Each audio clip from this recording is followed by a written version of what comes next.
Bonjour chers amis investisseurs, comme chaque fin de mois, analyse du portefeuille long terme grandi avec le trading, qui je rappelle est un portefeuille basé sur le portefeuille de Dalio. Alors c'est quoi un portefeuille de Dalio?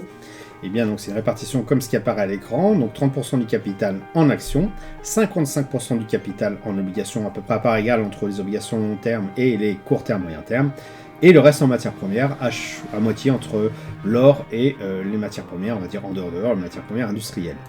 Là-dessus se rajoute du market timing. Donc qu'est-ce que c'est market timing? Tout simplement lorsqu'un prix clôture au-dessus du moyen mobile 10 périodes mensuelles, eh bien, on va avoir tendance à se positionner à l'achat. Et bien sûr, il faut que cette moyenne mobile soit croissante. Si cette moyenne mobile est décroissante et qu'on clôture en dessous, on va plutôt être en mode je reste à l'écart. Et enfin, dans tous les autres cas de figure, soit on reste en position si on est déjà positionné avec le nombre d'actions suffisant par rapport à la répartition que vous avez devant les yeux, soit eh bien, tout simplement on décide de ne plus rajouter au pot dans le cas où on n'aurait pas encore atteint la répartition. Allez, on commence avec les actions qui ont bien performé ce mois-ci, puisqu'on clôture au-dessus d'une moyenne mobile 10 périodes croissantes. Donc si vous avez déjà vos 30% de votre capital alloué aux actions, c'est pas la peine de rajouter au pot, vous pouvez conserver votre position. Et puis bien sûr, si ce n'est pas le cas, vous pouvez rajouter au pot justement pour atteindre ces fameux 30%. Concernant les obligations long terme, eh bien, on clôture là aussi au-dessus, on va peut-être zoomer un petit peu, au-dessus du moyen mobile 10 périodes croissantes, même si c'est un peu faible là, on clôture au-dessus, donc la stratégie nous dit, eh bien on achète si on n'a pas atteint la moitié des 55% du capital alloué aux obligations long terme, et si bien sûr on est déjà complètement servi, eh bien on conserve notre position.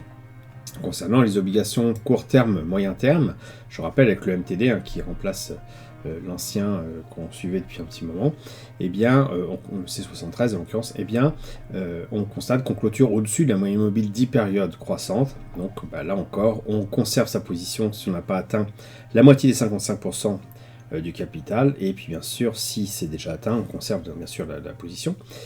Et enfin, les matières premières en dehors, on a les deux, on a l'or. Alors l'or, lui, qui a particulièrement bien performé, voilà, ici, clôture bien au-dessus de la moyenne mobile 10 périodes croissantes, vu d'ailleurs que ça fait un moment que ça dure. Je pense que vous avez eu largement le temps de remplir les 7,5% alloués à votre capital sur l'or. Donc voilà, on conserve sa position tout simplement. Et pour ce qui concerne les matières premières en dehors de l'or, donc tout ce qui est plutôt industriel, on voit qu'on est en phase de range depuis un petit moment. Là, on clôture au-dessus. Alors c'est bougie Aiki-Nashi. Les bougies Aiki-Nashi, effectivement, sont un peu trompeuses. C'est pour ça que je rajoute le petit point pour marquer le point de clôture. Si on fait apparaître les bougies classiques, voilà comment ça se présente.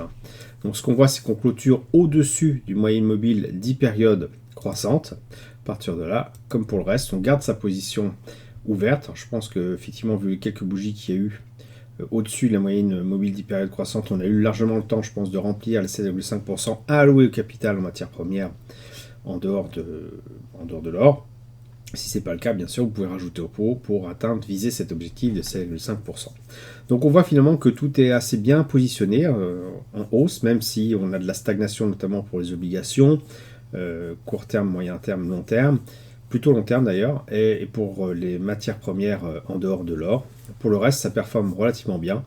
Et donc, bon, normalement, vous ne devriez pas, ou presque pas, avoir de cash. Si toutefois vous aviez un peu de cash quand même, eh bien, on peut regarder parmi le triptyque euro, dollar et franc suisse, quel est le mieux positionné, en tout cas, sur le mois en cours.